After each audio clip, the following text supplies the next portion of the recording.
This is Jeffrey Aaron as we recall the greatest aviation historian, Ronald Edward George R.E.G. Davies, curator of air transport at the National Air and Space Museum in Washington, who died Saturday, July 30th, 2011 in Shaftesbury, England, at 90 years old.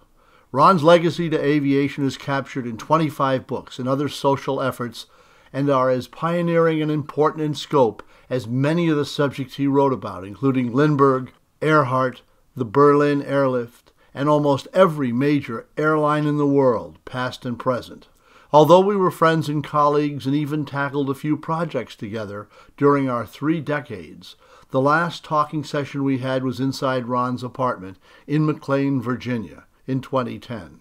For no particular reason other than my need to capture moments in both words and pictures, I had brought along a small digital camera. I recorded the entire 90-minute conversation, never knowing that this scrap of footage would be the last ever taken of my dear friend. Here in part 1, Ron explains why the Middle East has emerged as a world hub led by Emirates Airline. He also discusses why he thinks the A380 will rule the international airlanes in the future and why Boeing's development of the B787 may be a limiting factor preventing the company from surpassing aircraft manufacturer Airbus in the future. Here's Ron Davies. Tell me about Lufthansa, some of the airlines of Europe. What makes Lufthansa such a great airline? Efficiency, sheer efficiency. And look at Emirates. What do you think of Emirates and how they've come up in the world from nowhere, really? Well, because Emirates, the head of Emirates, they were started about, no more than about 10 years ago. Well, 20, it's about 20 Is actually. It 20 yeah, years ago? Yeah. Well, the Emir, yes, he decided that Dubai had to have its own airline. He put up $25 million to found the airline on condition they paid it back, and that's how it started. Yeah. And they realized that, we all talk about hubs.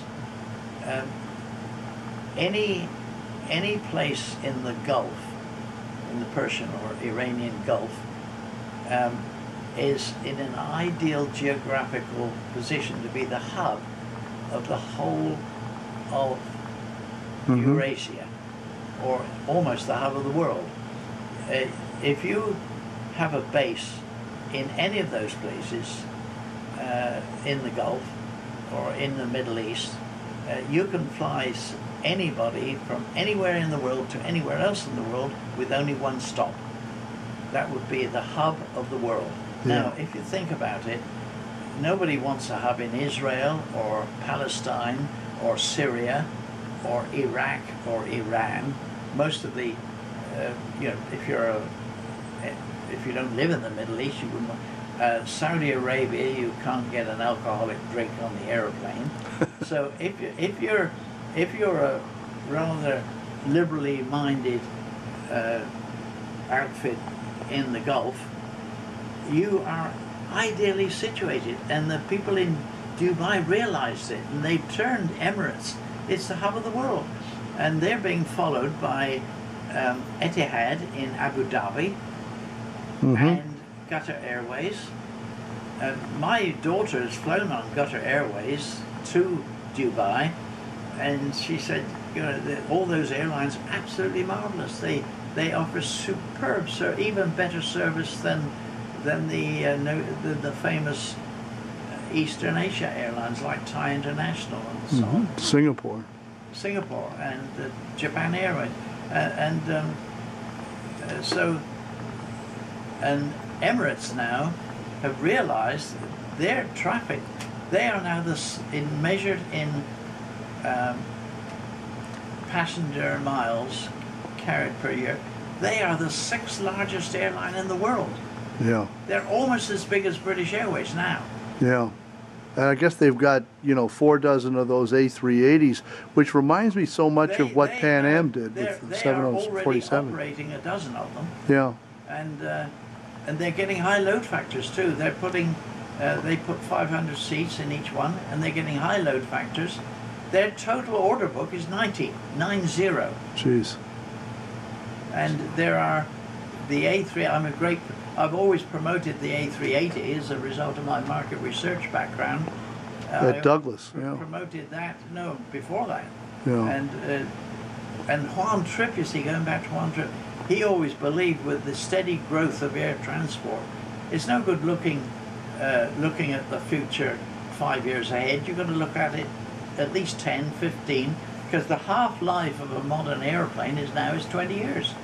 The 747s, they went into service in 1970, and they're still in frontline service today. Sure. So the midlife of a generation is 20 years ahead. So you think 20 years from they went into service with Singapore 2 years ago, yeah. 2008, or was it 7? Yeah. The midlife of the A380, the 500-seat A380, the midlife will be about 2025, 2030.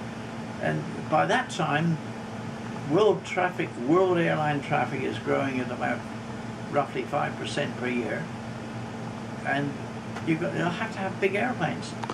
You can't, the next generation, in my new book, I talk about the first generation being the single aisle, the Comets and the 707s and so on.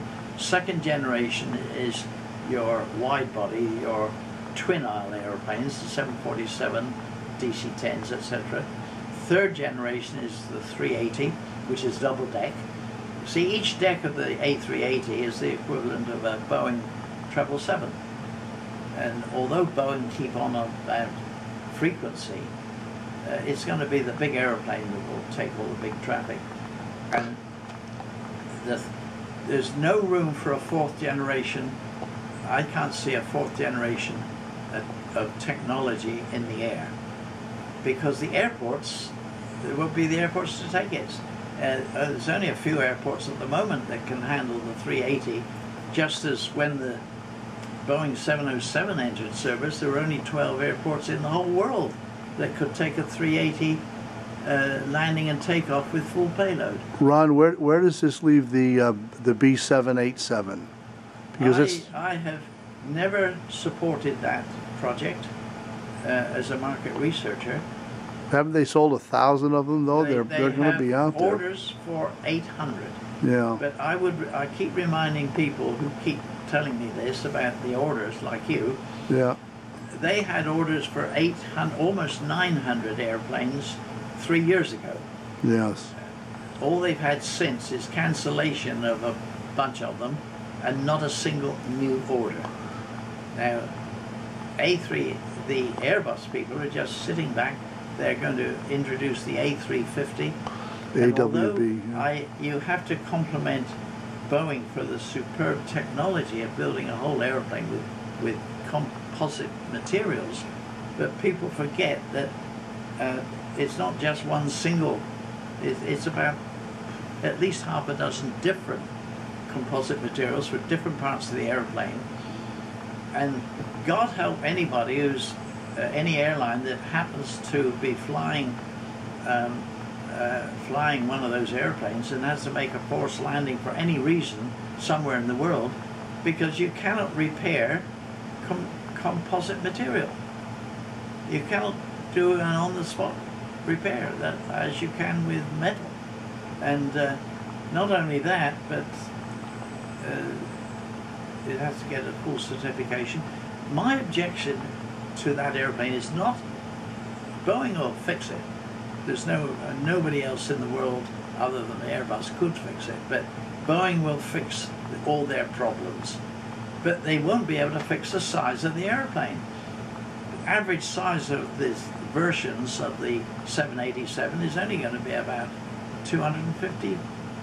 Well, can you imagine, you take Japan Airlines, got a fleet of 747s flying across the Pacific. The 747 carries 400 people. Now, if you replace those with a 787, which Japan Airlines has ordered, I don't think they'll put those on the Pacific, because you have to have twice the frequency. And the frequency now is a big problem. You try and, if you try and catch an aeroplane to London on a Friday evening out of JFK, you'll sit on the runway for at least half an hour. Mike Mashat was flying out of JFK about 2 years Illustrator, ago. Yeah, my friend, he said he was flying back to LA from JFK. He said they almost shut the engine down. He said that we were 27th in line to take off. And so there's too many airplanes, just as there were during the narrow body back in the late 60s. Yeah, and all this argument, you hear it coming from Boeing. People want more frequency, more frequency. People don't. People don't buy airplane flights. They buy tickets, and they want to buy a seat at the time most convenient to them, which is normally breakfast time or the evening. You put an extra frequency on halfway through the morning at Dallas, you'll find very easy to get a seat. But you try and I make sure when I'm going to London now, I make damn sure I book at the time I want to go, which is on a Thursday or a Friday. Normally I have to go on a Thursday, because the Friday flights, the evening flights, you see you've got the windows, the slots. You won't. All the flights out of here to Europe go between 6 in the evening and 10 in the evening. USA to Europe, yeah. Because of the time. It's the ideal time. You get there at the same time of the clock, 12 hours later, and it's no good going any earlier, because you finish up in the middle of the night. Do you remember when Ronald Reagan was screaming about the Orient Express to the aerial Orient Express to Tokyo? Yes. SST. Yeah, the supersonics. Yeah. Nobody paused to think that there was not a single time you either had to get to Tokyo at a reasonable time, you had to take off from here in the middle of the night, or if you took off from New York in a reasonable time, you arrived in Tokyo. It was impossible on the time zone business. So supersonics, I was always against supersonics, right? And I was proved right. And I could give you a whole program of all the times I was proved right, but nobody took any notice of the market research. If you'd like further information on developing air cargo topics, go to www.aircargonews.com. If you'd like a free subscription to Air Cargo News and to our thrice weekly publication Flying Typers, write to me, Jeffrey, at aircargonews.com. In the meantime, thanks for watching, and keep 'em flying.